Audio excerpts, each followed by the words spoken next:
Let's talk about it. Join me as I try to predict what's going to happen in the Western Conference play-in. This is the video about the Kings versus the Mavericks. If your favorite team's in the NBA playoffs, how far do you think they're going to go? Don't be biased as well. If you missed it, I just posted every single one of my predictions and this is the last video. So make sure after this video to watch every single one of them. Let's talk about the Sacramento Kings first. The Sacramento Kings just leveled up with Zach LaVine and DeMar DeRozan joining the mix alongside Sabonis and Keegan Murray. Zach LaVine has been electric since landing in Sacramento. He's giving the Kings a true shot creating and a bucket getter on the wing, something that's desperately needed come playoff time. He's averaging 22 points per game, 3 assists, 51 from the field, and 44 from 3. He has been great all season, even with the Chicago Bulls before they traded him, but with the Kings he even got better. Then you've got DeMar DeRozan, the king of the mid-range. He's the force of a veteran who's calm in the clutch and still gets buckets when defense tightens up. He is a force, a veteran who's calm in the clutch and still getting buckets when defense is tight as hell. Let's not overlook his playmaking. He's been low-key a second ball handler,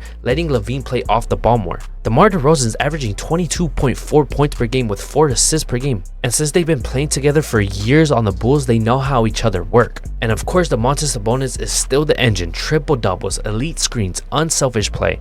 He makes the whole thing go, averaging 19.1 points per game, 13.9 assists per game, and 6 assists a game. Sabonis is unlocking everything around him, whether it's LaVine coming off the curls or DeRozan cutting to the elbow or Murray spotting up. His passing makes it all seamless. The man really is like a big man point guard who does so much for his team. This man's averaging a double-double for the season. Keegan Murray hasn't had the most successful year 3, but it's not all his fault. He's going through new coaches, new teams, but he's still a good player. He is fully on a star-studded team. He's not getting as much shots, so his shooting confidence isn't at an all-time high, but his defense is really good still. He is averaging 12 points per game from 34 from 3. He's a modern 3-and-D forward every good team needs and a perfect glue guy next to the big names. Don't even forget that they have Keon Ellis or Jonas Valanciunas coming off the bench, and they even have Malik Monk, who might or might not play this game. Now let's talk about the team that they're going to be facing.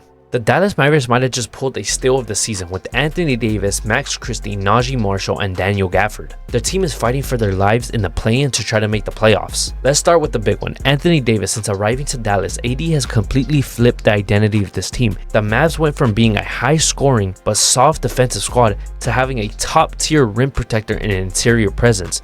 AD is averaging 20 points per game, 10 assists a game, 2 blocks a game on 46 from the field. He's playing efficient, dominant basketball on both ends, anchoring the defense while taking the pressure off of his other players. His ability to switch and protect the rim and clean the glass has been game-changing. We gotta remember, he got hurt his first game with the Mavericks. And in that first game, he was going off for like 30 points in the first half. He really gave him the AD experience. He's gonna be healthy, he's gonna be great, but he's gonna be hurt. He came back and he's still as dominant as ever. They even got Max Christie in this trade. We got to talk about him. A total sleeper pickup. He stepped up as a solid 3-and-D wing off the bench, hitting his open shots, defending guards and wings, and playing smart basketball.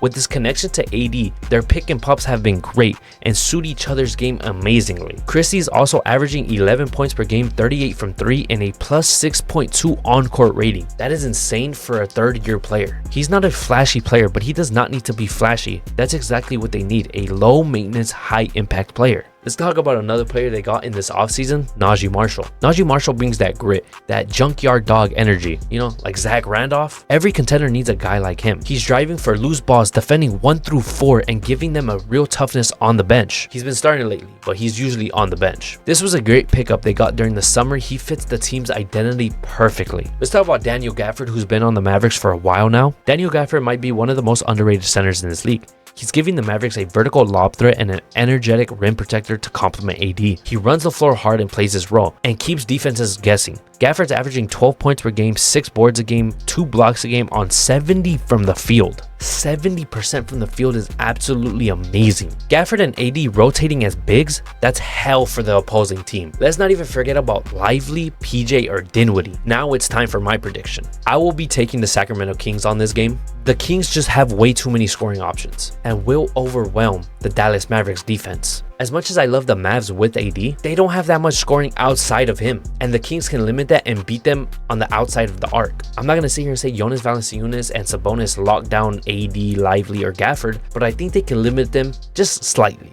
Here's reasons why I think the Kings will beat the Mavs. Home court advantage. Playing at the Golden One Center provides the Kings with a familiar environment and support of their fans, which can be crucial in a single elimination game. Domantas Sabonis continues to be a force, recording his 62nd double-double of the season with 20 points and 12 rebounds against the Suns. Let's talk about their bench. Jonas Valanciunas stepped up with 22 points and 10 rebounds off the bench in their regular season final, showcasing the Kings' depth. Defensive effort.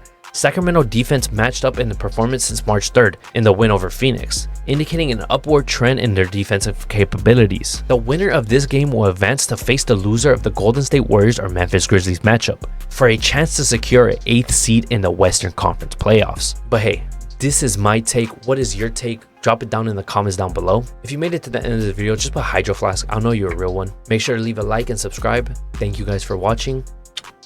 Bye bye.